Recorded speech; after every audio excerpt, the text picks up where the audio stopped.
So today we have two very interesting people. Jim Fuller, who is steeped in the technological and the mathematical, and Sandy Feldman, who is leans more towards the psychological and the spiritual. So today they're going to share their personal visions of spirituality. And Jim, I'll let you be first. Good morning. I am Jim Fuller, a non-theist humanist, as well as being a Unitarian Universalist. 11 days ago, January 27th, at the 5-year planning meeting, everyone was invited to state their priorities. When it was my turn, I said religious education is our most important priority. And then I said, I'm not interested in spirituality. Even with everybody's microphones muted, you could hear the gasp. I had made an impression. Afterwards, Jim McConnell tried to refocus my thinking, a bit like an optometrist fitting a lens. A few days after that, Jim decided to ask me to contribute to this service on spirituality.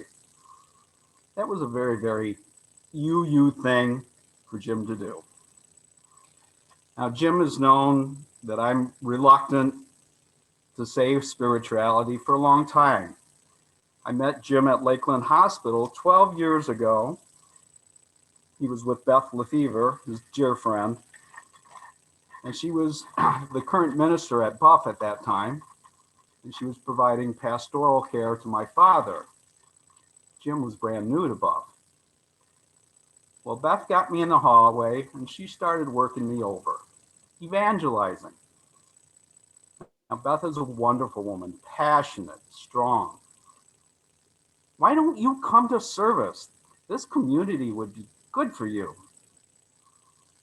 I replied, you guys are just way too religious for me. I don't know if Jim really heard, but I suspect he did. So what do Unitarian Universalists believe? I mean, we have 7 principles, maybe 8 soon, and our 6 sources of knowledge. But we don't all believe the same things. The Unitarians and the Universalists merged together in 1960, and it was difficult for the 2 denominations to merge together. They almost collapsed over small phrases. There was an all-night meeting to compromise on changing our Judeo-Christian heritage to the Judeo-Christian heritage. I found a wonderful article in the UU World from December of 2000 called Shared Values. Now, I'd like to read a little bit from it. There are few issues concerning Unitarian Universalism on which UUs can agree with one another. Are we a denomination that is a single religious entity or merely an association of independent congregations? Is the congregation's independence, what we call congregational polity, a sacrosanct policy, or must it yield to our commitment to racial justice? Do we call the places that we gather for worship churches or meeting halls? Do we even worship? These are all perennial subjects for debate, but few questions can cause as much discomfort as when we are asked, what do UUs believe? After all, we don't all believe the same thing, but even as we vehemently reject any creed, we seem to be forever searching for some verbal formula about which all, or at least most of us, can say, yes, that's what I more or less believe. And there's one little small excerpt from it. Perhaps the most important thing about our principles is they have guided the development of denominational religious education program that expresses and nurtures a UU sense of identity. A UU sense of identity. I wish I had had that when I was growing up in this church. And for those who don't know my backstory, I attended the religious education starting in 1960, and I attended Buff until 1980. I would have benefited from a framework of the principles as I contemplated the meaning of life. I began this story by stating that I'm a non-theist humanist. Non-theist meaning I'm ambivalent about a God or goddess or a higher power. It doesn't have any impact on the way I conduct myself in my daily life. And humanist, a person with agency who takes action in the here and the now to promote people, equality, dignity, and environmental justice. My reticence regarding the word spirituality is a matter of its definition. And there are many. According to Jim McConnell, being devoted to our 7 principles makes me a spiritual person. Last week's speaker, Rosemary Harris, gave us a definition I'm going to read. Spiritual means a deep personal connection with ourselves, others, our past, our present, our future, Mother Nature, something greater than ourselves. But there are other meanings for spirituality. If you look in the dictionary, some of the definitions are relating to supernatural beings, relating to the soul, ecclesiastical rather than lay.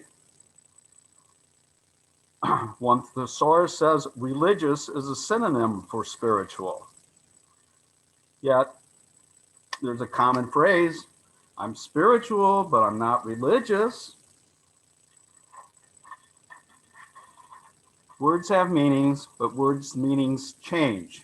Language evolves. And maybe I'm just quibbling about semantics. I know that when you say spiritual, I hear supernatural. And that's been a barrier for me. And it's a barrier that kept me out of Buff for 30 years.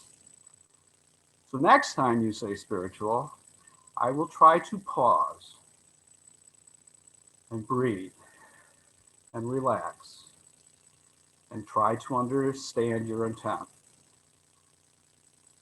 After all, Jim McConnell says that's the spiritual thing to do. Thank you. Thank you, Jim. That was perfect. And now Sandy Feldman will share with us. We're having like a little positioning issue here with the computer. Thank you, Jim Fuller. Thank you, Jim McConnell. I realized that for me, spirituality is grounded in and expressed through personal connection and through service. And that there's a long family tradition of being oriented in that direction. My maternal grandfather was always getting in good trouble. He was sometimes honored by the Methodist Church in Missouri and often censored by the Methodist Church in Missouri. An example of his activity was he convinced 80 years ago, he convinced a priest, a rabbi, and a Presbyterian minister to participate in an interfaith forum, answering the question, what does faith require of us? The Methodist bishop at the time thought it was totally unnecessary, and the Methodists had all the answers to that question.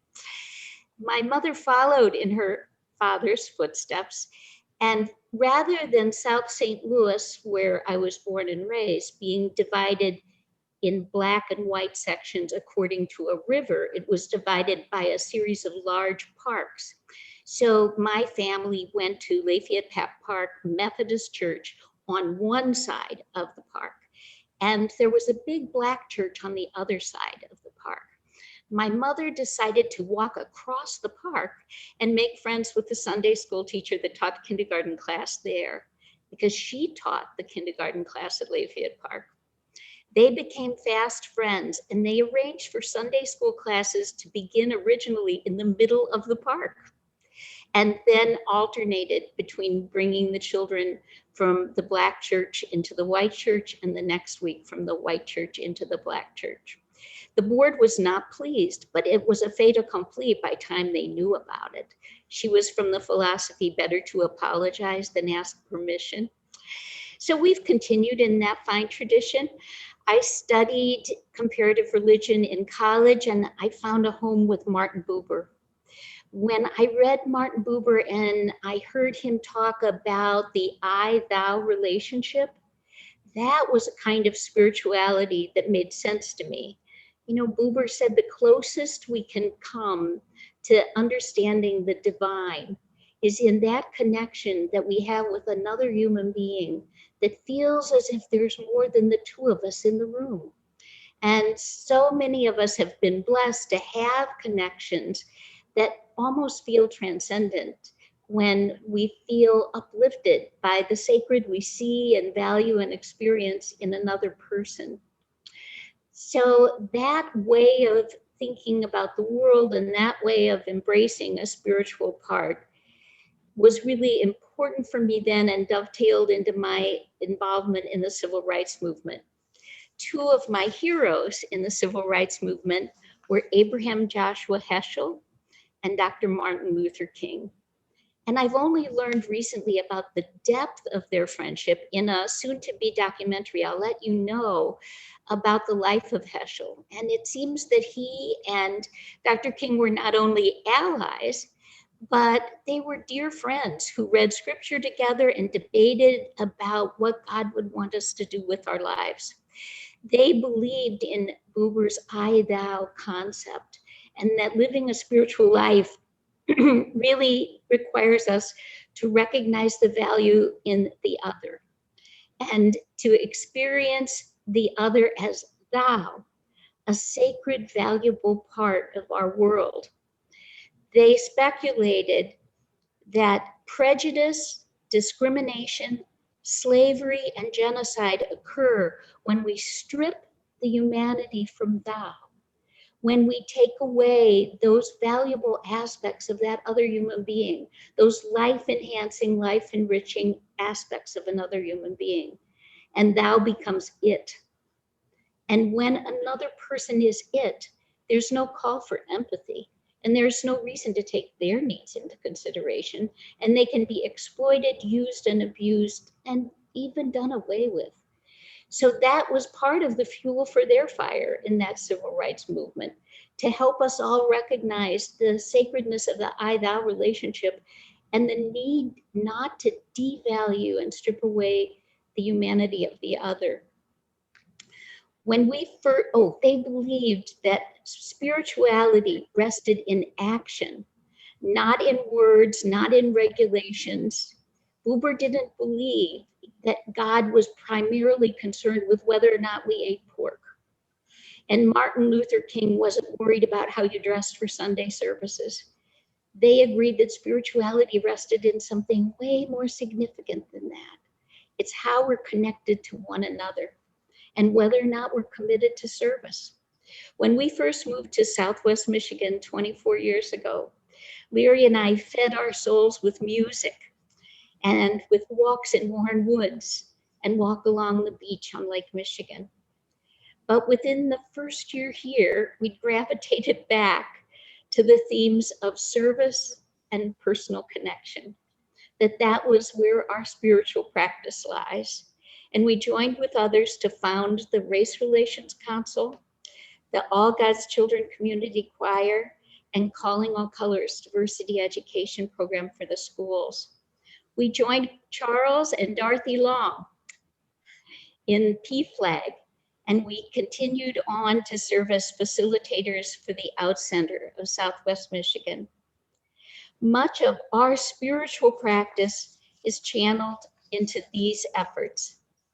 And as I reflect on moments that feel transcendent, times that feel like I'm lucky enough to have a sense of what is divine in the universe, that most of those live in the stories that come from these endeavors. These are the moments when I feel fully alive. When I'm sitting at the house of the Ebony Girls, 3 retired African American educators who gathered their closest family and friends to watch with misty eyes as Barack Obama is sworn in as our nation's first Black president. That's a transcendent moment.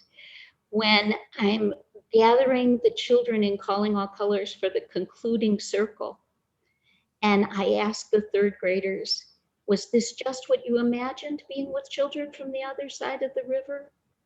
Or was it different and you were surprised?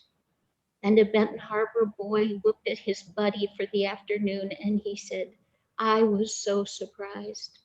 I was surprised you liked me. And his buddy responded, but I was surprised you liked me too. That, for me, was a spiritual moment. And then I was remembering this moment with these 2 faces. That's Trajan and Liam. And I was reminded of a moment when we were performing at the Howard Bandshell, and the older children in the choir had already made their way to the stage. And these 2 5-year-olds were giggling and whispering almost nose to nose as they waited their turn to march off. And I noticed that in talking, they'd each reached out and placed the palm of their hand against the cheek of the other child, and their fingers were feeling the different textures of black and white hair.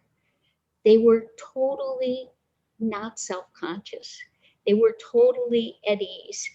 And in their moment, there was something for all of us that felt bigger than just that little cluster of human beings standing there on a summer day.